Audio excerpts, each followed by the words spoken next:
স্বাগতম ছাত্ৰ-ছাত্ৰীসকল। আজি আমি নৱম শ্ৰেণীৰ সমাজ বিজ্ঞানৰ এটা নতুন বিষয় লৈ আমাৰ পাঠ আগবঢ়াবলৈ আগবাঢ়িছোঁ। সমাজ বিজ্ঞানৰ ৰাজনীতি বিজ্ঞান বিভাগৰ যিটো পাঠ চৰকাৰৰ শ্ৰেণী বিভাজন সেই সম্পৰ্কে আজি আমি অলপ কথা আলোচনা কৰিম। আমি ইতিমধ্যে গম পাইছোঁ যে চৰকাৰ আৰু ৰাষ্ট্ৰ দুয়ো এটা আনটোৰ অবিচ্ছেদ্য অংগ।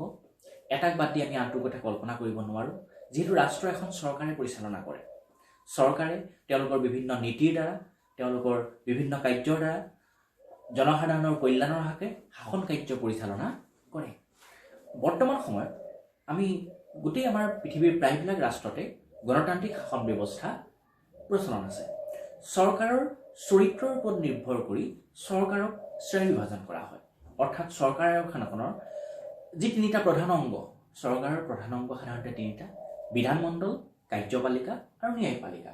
এই তিনিওটা অংগৰ মাজত সম্পৰ্ক বা তেওঁলোকৰ কাৰ্যাৱলীৰ ওপৰত নিৰ্ভৰ কৰি চৰকাৰবিলাকক বিভিন্ন ধৰণত বিভক্ত কৰা হৈছে। আৰু এই যে চৰকাৰৰ শ্ৰেণী বিভাজন বা ৰাষ্ট্ৰৰ শ্ৰেণী বিভাজন, ইয়াক প্ৰথম প্ৰণালীবদ্ধভাৱে আৰম্ভ কৰিছিল এৰিষ্টটলে। গতিকে এৰিষ্টটলৰ শ্ৰেণী বিভাজনক বাদ দি আমি চৰকাৰৰ শ্ৰেণী বিভাজনৰ বিষয়ে আলোচনা কৰাটো যুক্তিকৰ নহ'ব। এতিয়া এৰিষ্টটলৰ শ্ৰেণী বিভাজন যদি আমি চাওঁ, এৰিষ্টটলে দুটা ভাগত ভাগ কৰিছিলে চৰকাৰ শ্ৰেণী বিভাজন। এটা কৈছিলে অস্বাভাৱিক, এটা কৈছিলে স্বাভাৱিক চৰকাৰ, অৰ্থাৎ ভাল চৰকাৰ আৰু বেয়া চৰকাৰ। ঠিক সেইদৰে তেওঁ সেই ভাল চৰকাৰ আৰু বেয়া চৰকাৰ ভাগ কৰিবলৈ যাওঁতে তেওঁ শাসনৰ সংখ্যাৰ ওপৰত নিৰ্ভৰ কৰিও এজনৰ শাসন, কেইজনমানৰ শাসন আৰু বহুতৰ শাসন এনেদৰে ভাগ কৰিছিলে। আমি যদি তালিকাখনলৈ মন কৰোঁ, এৰিষ্টটলৰ চৰকাৰৰ শ্ৰেণী বিভাজন যে শাসকৰ সংখ্যাৰ ভিত্তিত এজনৰ শাসন, কেইজনমানৰ শাসন আৰু বহুতৰ শাসন। শাসনৰ উদ্দেশ্যৰ ওপৰত ভিত্তি কৰি স্বাভাৱিক চৰকাৰ আৰু অস্বাভাৱিক, স্বাভাৱিক বা ভাল, অস্বাভাৱিক বা বেয়া। এতিয়া এজনৰ শাসনৰ ক্ষেত্ৰত স্বাভাৱিক চৰকাৰক এৰিষ্টটলে উল্লেখ কৰিছে ৰাজতন্ত্ৰ আৰু অস্বাভাৱিক চৰকাৰৰ ক্ষেত্ৰত উল্লেখ কৰিছে স্বৈৰতন্ত্ৰ নামেৰে।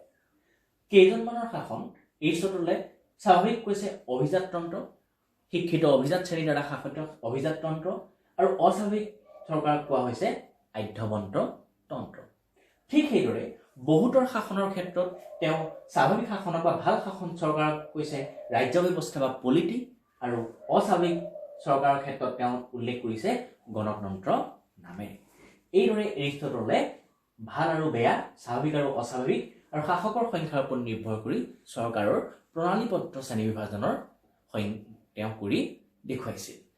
এই তালিকাখনৰ পৰা এৰিষ্টটলৰ চৰকাৰ শ্ৰেণী বিভাজনৰ এটা উল্লেখযোগ্য দিশটো হ'ল যে এৰিষ্টটলে কিন্তু বৰ্তমানৰ আটাইতকৈ জনপ্ৰিয় চৰকাৰ গণতন্ত্ৰক কিন্তু অস্বাভাৱিক বা বেয়া চৰকাৰ বুলি আখ্যা দিছিল।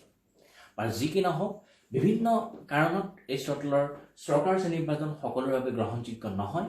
কিন্তু আধুনিক চৰকাৰৰ শ্ৰেণী বিভাজনৰ ক্ষেত্ৰত যদি আমি মন কৰোঁ, তেনেহ'লে ডক্টৰ ষ্টিফেন লিককৰ যি চৰকাৰৰ শ্ৰেণী বিভাজন, সেই শ্ৰেণী বিভাজনক সকলোৱে গ্ৰহণযোগ্য বুলি মানি লৈছে। এতিয়া আমি ষ্টিফেন লিককৰ যি চৰকাৰৰ শ্ৰেণী বিভাজনৰ তালিকা, তালৈ অকণমান মন কৰোঁ। যে ষ্টিফেন লিককৰ আধুনিক চৰকাৰৰ তেওঁ দুটা ভাগত ভাগ কৰিছিলে।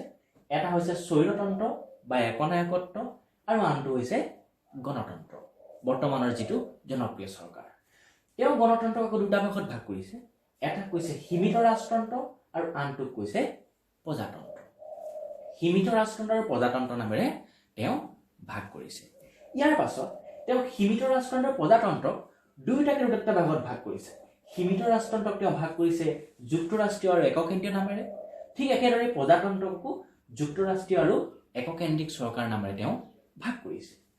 আকৌ যুক্তৰাষ্ট্ৰক তেওঁ দুটা ভাগত ভাগ কৰিছে, সংসদীয় পদ্ধতিৰ চৰকাৰ আৰু ৰাষ্ট্ৰপতীয় চৰকাৰ।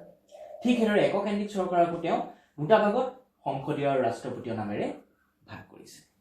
সেইদৰে যুক্তৰাষ্ট্ৰীয় চৰকাৰক যুক্তৰাষ্ট্ৰীয় চৰকাৰক তেওঁ সংসদীয় আৰু ৰাষ্ট্ৰপতীয়, আৰু এককেন্দ্ৰিক চৰকাৰকো সংসদীয় আৰু ৰাষ্ট্ৰপতীয়, এই দুটা ভাগত তেওঁ ভাগ কৰিছে।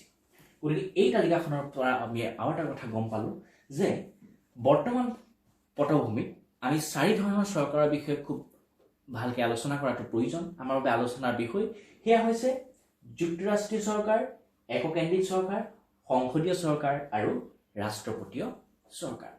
গতিকে পৰৱৰ্তী সময়ত আমি চৰকাৰৰ শ্ৰেণী বিভাজনৰ এই চাৰিটা ভাগৰ বিষয়ে আমি আলোচনা কৰিম।